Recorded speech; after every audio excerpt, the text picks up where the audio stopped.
All right. So on today's episode, we are talking about the first 30 days as a franchisee. And so I thought this would be a great topic to hand over to you, Davis, because you're in the trenches day to day talking to prospective franchisees. And I know this is a very common question. In fact, you and I were just talking about that. If we were prospective franchisees to a competitor, really any brand, what are the things that we would want to know? And of course, for me, I'd want to know about marketing. Like, what does that lead up look like? What types of channels are we getting into? What involvement do you need from me, if any?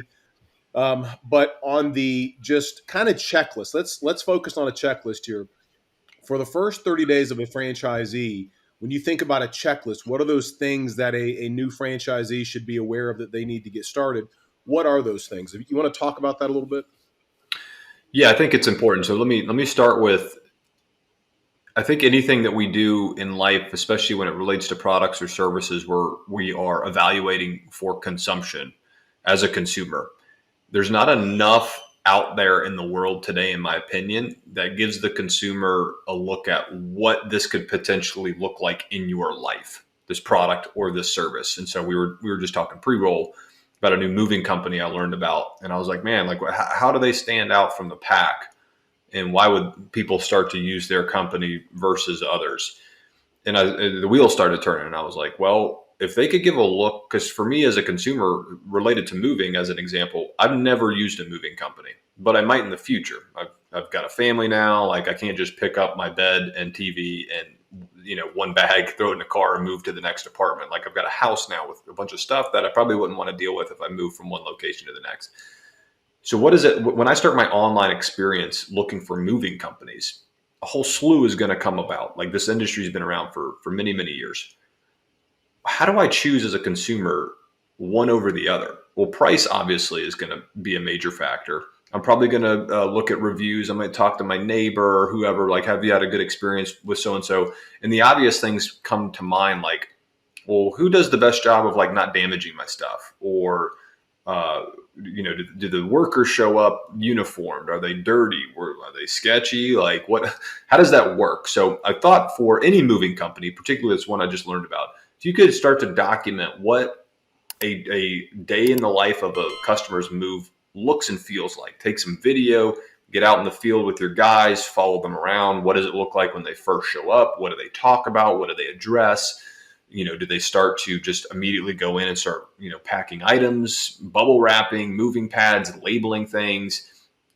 Give us a look at how they load stuff in the truck. I'm not even sure on like the day of a moving job if the homeowner is actually like looking in the truck to be like, all right, I like how you're doing that. That makes a lot of sense. That's not going to damage my nice piano.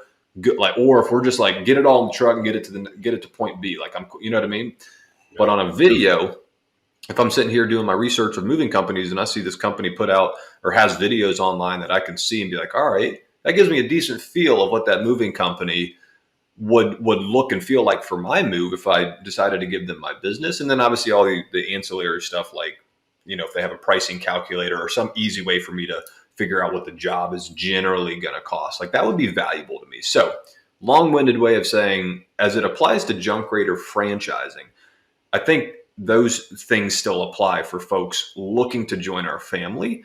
And for me, if I'm a potential franchisee candidate and I'm looking at different brands, I think that would be super valuable. Like, hey, I've gone through this long process. And for most folks, it's a 3 to 6 to 9 month process, identifying certain brands, having a bunch of conversations, whittling it down to like 2 to 3 that you really want to get in bed with, submitting an application to be like, this is what this is the brand I want to join. And then even from there, the brand has to select you. They have to award the territory to you. So that whole process is very long. Wouldn't it be useful and helpful if you could start to see what your first 30 days would look like as a franchisee, 60, 90 days down the line with these brands? Because everything is just hearsay up until that point. Everything is just pie in the sky. You're talking to the founders, you're talking to other franchisees and what their experience is like. You're talking to banks and lenders. Maybe you're going out and getting an SBA loan. You're talking with brokers and they've got their own perspective on things, but they've never been inside of this brand in the day-to-day operation. So as a franchisor, I think it's important for us to put forth some of that collateral, and we will have that in the future. But to talk about, if we could just start by talking about what the first 30 days looks like, it's all of the basic checklist stuff that you need to get going, to get a business going and off the ground. You need a bank account. Before that, you need an EIN. You need to establish your business. You can't just start a business, start generating revenue, and the state and the feds don't know anything about it. You have to have an EIN number and articles of incorporation. Documents have to be in place. You got to, like I said, you got to have a bank account, and that's as you and I both know, a very important piece of your business, because we chose a bank way back in the day that we aren't super thrilled with, but it's tough to get out of bed with now that we're 6 years down the line.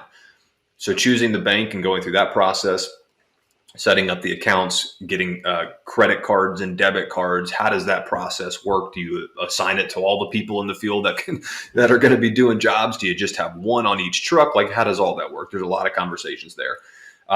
You start to obviously dive into the ops manual, reviewing the ops manual. How does the actual service work? What do you do when you show up at a client's house? And how do you talk with them?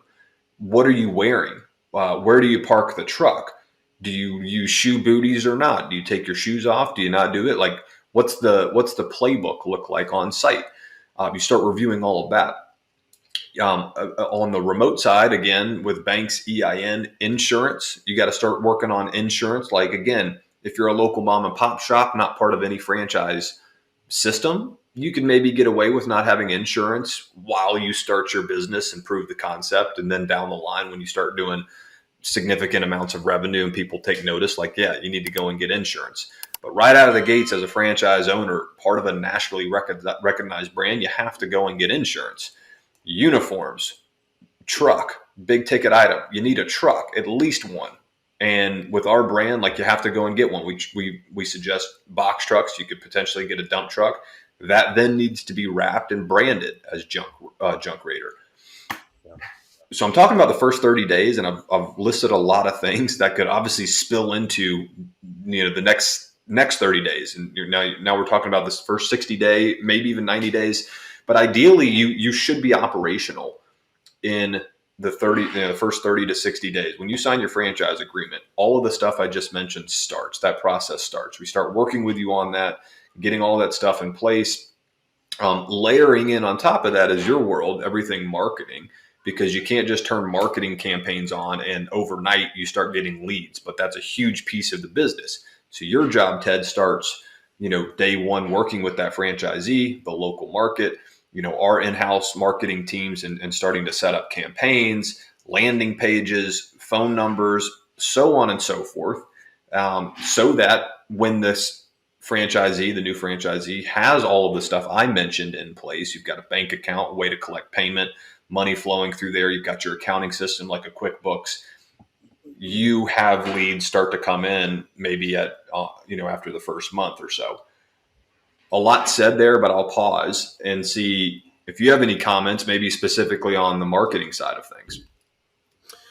Yeah, I mean, there's a lot that I could say as far as marketing, but in the spirit of efficiency, I'll try to keep this really brief.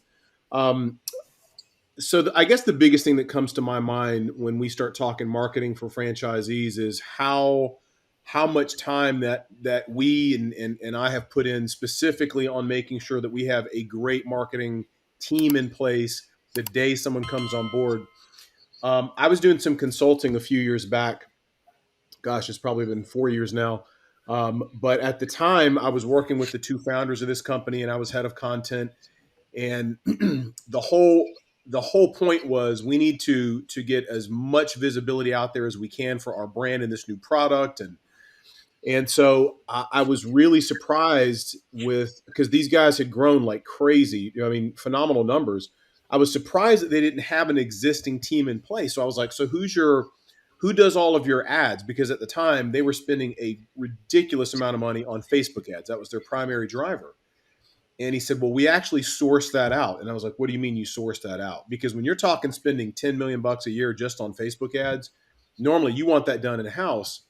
When you're a relatively, they're a small company. It's different if you're a Fortune 500. But he said, yeah, we're still a relatively small company and we want to bring everything in house. But we also know that takes time, finding those people, finding the best and brightest. It takes time. You have to have budgets in place. You can't attract the best and brightest when you have no money to work with. And so in our mind, the best and brightest typically go to agencies. So we've partnered with this agency that is known. In fact, they were referred to us by Facebook that these are the top three in the world for these types of ads. And I was like, that's interesting. Well, I totally get where they were coming from.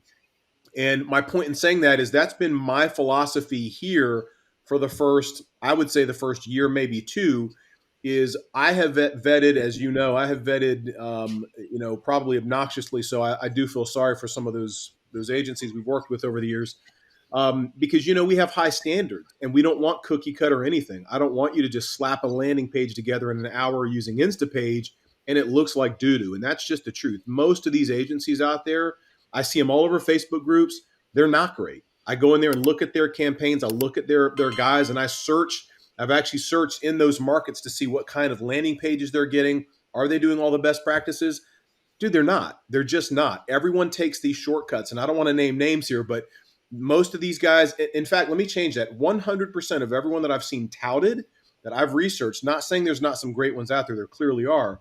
The ones that I've seen that are being touted, there's something, at least one thing that they're not doing right. It could be as simple as this.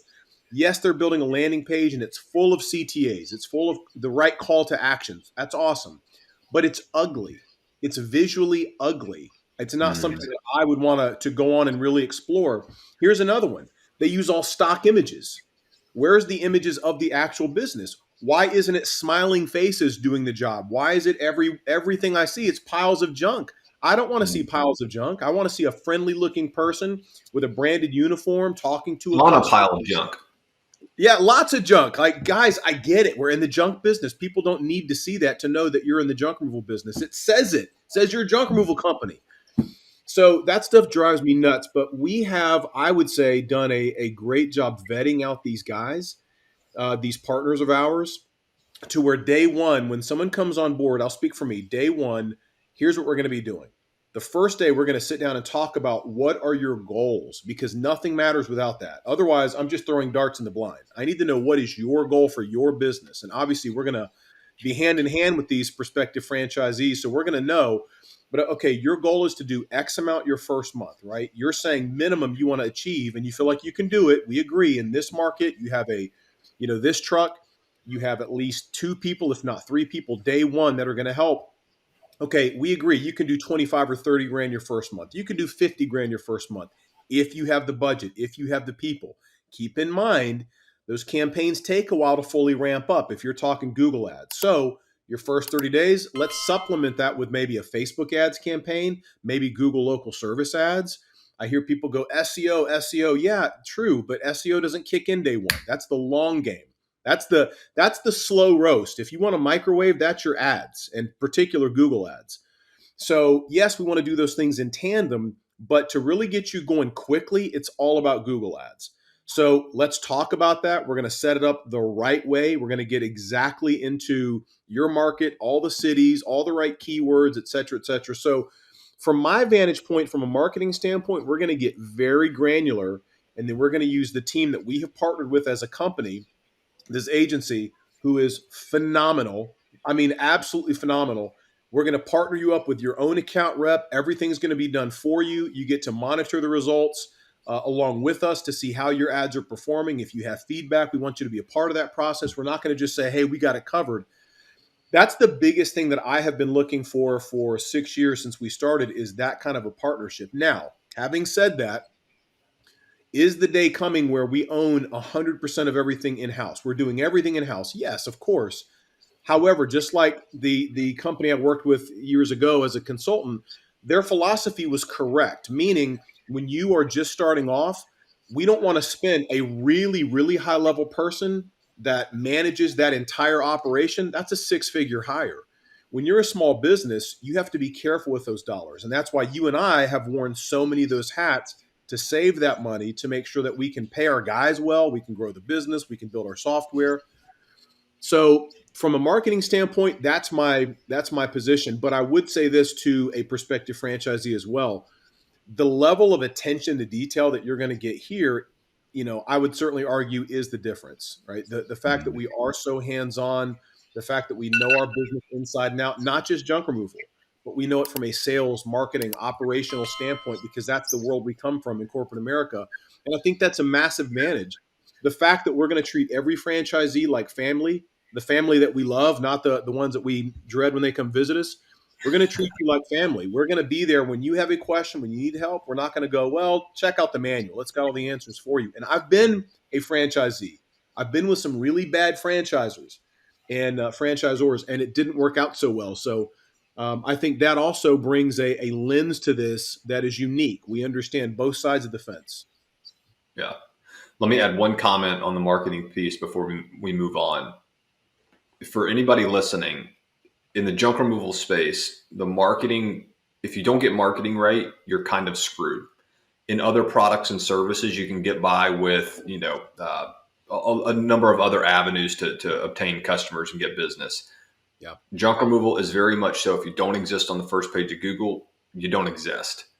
And that's true for a lot of industries, but specifically junk removal. Very knee jerk on the residential side, very knee jerk. I need somebody today or tomorrow who's available. 5 to 10 companies pop up on the first page of Google. They're the ones that get the calls. They're the ones that get the job based on how they handle that phone call, what their pricing is, blah, blah, blah. If you're not on there, you're screwed. And you can't exist on Google if you're not running on the first page of Google, if you're not running good campaigns, if you don't have the right keywords, if you don't, to your point, if you don't have the right team partner in place to help manage all of that, including SEO and everything else, your website, all of that stuff.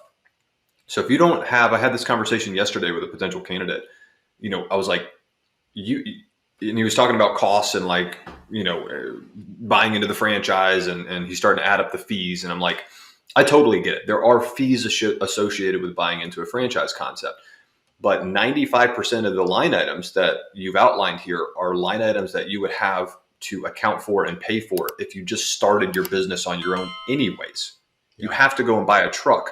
You have to go and buy insurance. You have to go and buy uniforms. You have all of these expenses anyways. Yes, we have a royalty fee. Any franchise does when you buy into a franchise brand. But the key differentiator between starting it on your own versus joining a franchise brand is you get 6 years of your life back and headache that you and I, Ted, have gone through with trying to figure out what does the digital landscape look like for junk removal so that we can be successful. You get that on day one as a franchisee. You don't have to worry about the thousands of marketing agencies out there that 99% of them suck, to your point. We have that already vetted and covered. And that's a massive piece to what you're buying into and what you're getting. So that's the comment there for me on marketing is you bypass and you skip all of the headaches from marketing. Like there's so many headaches that you're going to run into as a business owner. Marketing is a massive one with junk removal that we see it in Facebook groups all the time with junk removal guys that have been doing junk removal for 5, 10, 15 years. They're all the time complaining about marketing agencies. The results suck. How are you guys getting this? Do Google local service ads work? Who do you guys use for SEO? Who do you guys use for campaigns? Like it's nonstop daily because it's very tough to vet and find the good agencies, to your point. So moving on from there, a more broad point for me is what we want to establish on day one and most likely remotely, because we'll get to the in-field kind of grand opening and kickoff and how do you operationally run this business. Prior to that, on day one, we want to establish what is the culture at Junk Raider, because that's massive for us. We want to replicate what we've built here in Charlotte, in Nashville, in San Diego, in Chicago, in New York, and Tampa. That's incredibly important to any brand, but for us specifically, much like marketing, culture, especially within, not just with junk removal, but within home services in particular, the culture and how your guys show up and interact with customers is what not only gets you that business, but also makes them repeat and loyal customers. So if we're not camping out on the culture aspect of onboarding with our franchisees, we're doing ourselves and the franchisee a disservice, because this is what has grown our business here in Charlotte to the level that it is. We answer the phones. We do it politely. We're transparent. We're not dirty car salesmen. And that rings true to when we get on site. We're not that way either. We're transparent. We're friendly. We're uniform. We're clean cut. We're, no obligation. If you if you don't like our price, we're out of there. All of that goes into the culture. And then you start talking about just what is the internal culture? How do the guys interact with each other? What are the best practices around hiring? Where do you get your guys from? What kind of profile and background are the best candidates for junk removal? We've had employees, we've made these mistakes where we've brought guys in and they might be a great worker in the field, but when they get in the truck, which is 90% of their day with another guy, that guy hates them because they're just, they're not good people, they're mean, whatever the case may, they don't align. Like, we have to make sure that that culture is established even with our franchisees of, here are the best practices around hiring and getting the right teams together, building the team, making sure guys like each other. Yes, customer facing culture is incredibly important, but the internal culture you establish is equally, if not more important, because if your guys aren't happy, your clients aren't going to be happy. So on a broad level, culturally speaking, we want to make sure we establish that on day one, but it's an ongoing establishment, not even for the first 30 days, just ongoing as you're part of our franchise brand for 10 years. So anything you want to touch on there culturally? Well, I would just say we're going to give a new franchisee a checklist, and it's going to get very granular and be very specific with, these are all the things that we need done from you, or things that we're going to do, things we're going to do together. So really kind of a 3-category list: things that you can do just on your own in preparation, things we need to do together. And then here's the things that we're going to do for you, such as setting up your ads campaigns and SEO and website and all that stuff. So to me, that's another thing of, in the lens of simplicity, we want to make sure that it's very easy to understand. Here are the action items, and here's your responsibility versus ours versus, the collective. So I think that's another thing as a franchisee to keep in mind, especially if you have owned other franchisees. Something as simple as that can oftentimes be overlooked. I've been a part of those where it was just, here's what you're going to get, a lot of conversations, here's a couple documents, sign off, and you're ready to go. Our approach is going to be much more thorough and be very specific with what you can expect. It's a great point because it's really the details that matter. Like, this isn't the first smartphone being introduced in the late 90s. You could get away with maybe missing some details in that day and age because you had this nice, beautiful thing that nobody's ever seen before. And they're like, oh my God, I'm going to get that. I don't care if the customer support sucks. I don't care if it takes 6 months for me to get it. I don't care if I call in and I have to wait on a call bridge for an hour. I'm getting that thing. Yeah. But we're in junk removal, and that service already exists today. So much like moving, to my example earlier in the podcast, what are you doing differently to set yourself apart? And it's the details. It's the details around marketing online. What do you look like online? And it's the details of how your company is represented in the field. So good point there. Yeah. The last kind of section of this podcast that I'd like to touch on is just, in the first 30 days, this is probably moving past 30 days and getting into that 30 to 60 day mark, is you've already established your business. You've got your EIN, you've got your LLC, you've got your articles of incorporation, you've chosen your bank, and you've established bank accounts. You've started to get your cards, your debits and credit cards. You've established an insurance company. You're working with truck vendors to ultimately get your hands on your first brand new box truck, nice and shiny. You're getting it wrapped into the day 30-ish time frame. When you've finally got all that stuff in place, it's now time. And while Ted and the marketing team are working as an overlay throughout those 30 days to get you an online presence so that these leads start trickling in, day 30, you should be pretty well prepared to start taking on jobs in the field. So from a franchisor perspective, we will have a quote unquote grand opening. It's a weird term to use for a service-based business because you're not a brick and mortar having a grand opening, selling cupcakes, and you've got lines out the door. It's not that, but you have a pseudo grand opening in that we will put together some sort of marketing, in-field marketing thing that, whether that's going to the local food bank, setting up shop in a neighborhood that's local to you, that, we've got our truck there, it's branded, we're doing all the jobs here for the next 2-hour block, free of charge, fill up the truck as much as you can. Junk Raider is here. We're open in Nashville. We're doing that. Operationally, we've got our corporate team is in the field with you doing corporate kickoff. How do you run this business? You wake up in the morning, the day starts at 7. You've got your checklist of, you're checking the truck. Are all the wheels inflated? Are things debris off the ground? Is anything leaking under the truck? Do the headlights work? Is everything clean inside the truck? Is it full from the day before or is it empty?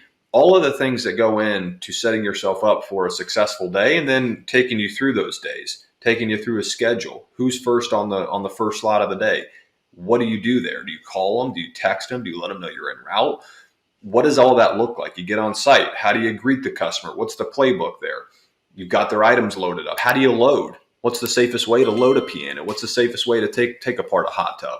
All right, you've got all this stuff in your truck now. Where does it go? That's a huge learning curve that you and I went through in our local market of who takes what and how much does it cost, and relative to where you're at. We're down here in South Charlotte with a bunch of construction debris that can't go to Foxhole, but it can go to Statesville, right? Let's make that a 50-minute trek up north to get there. So a lot of things operationally in the field, once we get you established as a business, now our attention turns to operationally, how do you run this business? How do you coach your guys to take care of the jobs and everything I just mentioned? So that's another checklist item that will be laid out on paper for you to see visually, but we're also in the field with you, holding your hand through those first few days at your grand opening to make sure that your launch, so to speak, is successful.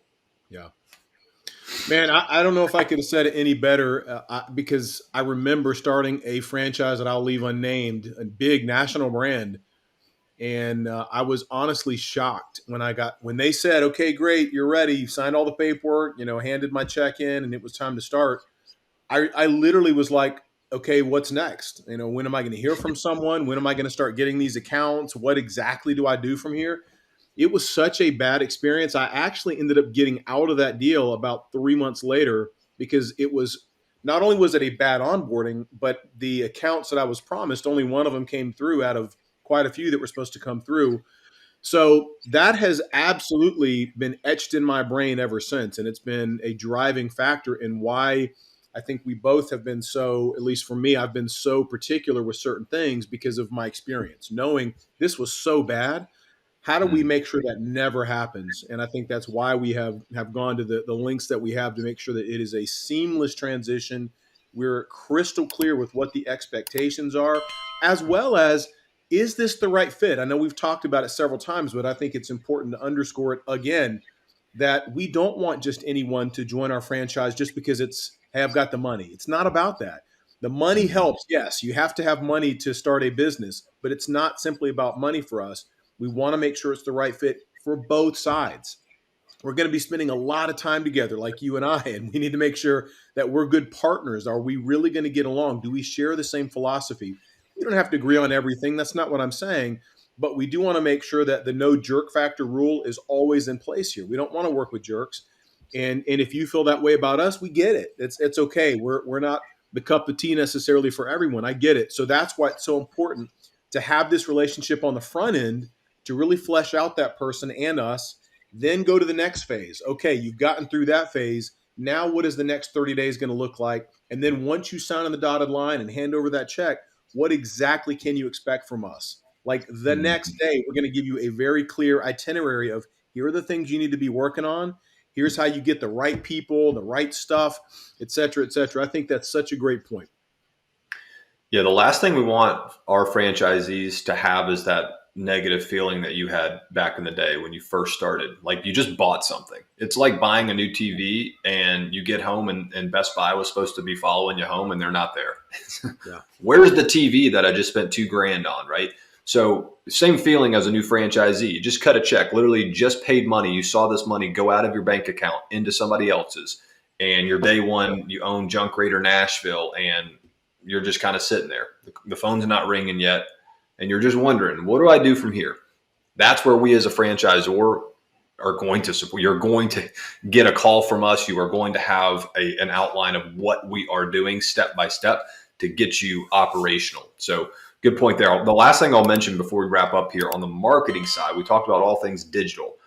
Past 30 days, starting to get into 30, 60, 90 day and ongoing. In-field local marketing is massive, particularly in our industry. Yard signs, door hangers, popping into real estate offices, apartment complexes, property management companies. That goes a long way. And there's a whole strategy around that with how you approach these people. It then turns into sales, right? Marketing and sales are very intertwined. You are also wearing the hat of a sales rep until you get to a place where you're big enough to maybe hire somebody that's commission based and they go out there and do a lot of this work for you. Or how do you leverage your teammates who are on the trucks to do a lot of this infield work when you're running the business? Yeah. But that is so massive and honestly, where you need to start on day one as part of infield marketing. What are you doing to get your name out there? Because to what we just talked about, the online leads are going to take a while to mature. And before you can start to expect 5, 10, 15, 20, 50 calls a day, people calling in looking for the service. So whatever you can do to drum up business in the field is what you absolutely have to be doing. And we have expertise around that as well. So with that, we'll end it. I know I'm not the host, but I'll end it, and we'll see you guys in the next one. Ted, anything else? Nope, that was it. See you next time. Awesome. Christy,